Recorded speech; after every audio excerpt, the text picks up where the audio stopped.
وآخر دعواهم أن الحمد لله رب العالمين۔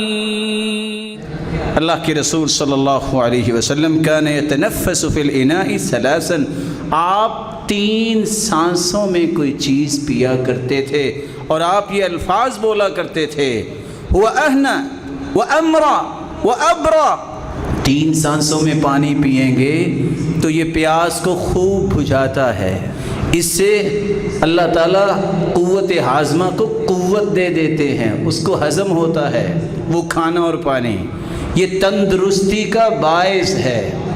آج ڈاکٹرز ہیں وہ اپنی بات کرتے ہیں، اللہ ان کو سلامت رکھے، لیکن محمد مصطفیٰ سے بڑا دنیا میں ڈاکٹر ہی کوئی نہیں۔ 3 سانسوں میں پیے۔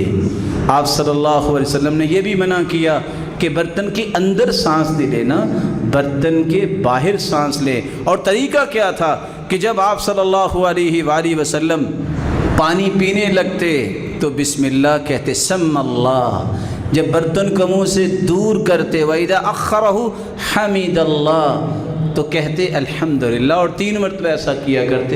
آج یہ سنت ختم ہوگی جو کہ سلسلہ صحیحہ کی روایت ہے 1277۔ بعض لوگ زیادہ ہی عقل مند ہوتے ہیں، وہ ایک آدمی نے، آپ کو پتہ ہے کہ بعض علاقوں میں لمبے لمبے گلاس ہوتے ہیں، وہ شوقین تھا لسی کا، اس نے پکڑا اور پتہ اس وقت چلا جب خالی ہو گیا، کہا بھائی 3 سانسوں میں پینا چاہیے۔ کہتا ہے یہ پہلا سانس تھا، 2 گلاس اور لائیے تاکہ 3 ہو جائیں۔ سنت سے مذاق کسی کے علم میں ہو جائے تو کبھی نہ کرے۔ من استہزأ بما جاء به رسول اللہ، اگر اس کا مقصد سنت سے مذاق ہے تو اس کو پتہ ہونا چاہیے کہ جو سنت سے مذاق کرتا ہے وہ کافر ہو سکتا ہے۔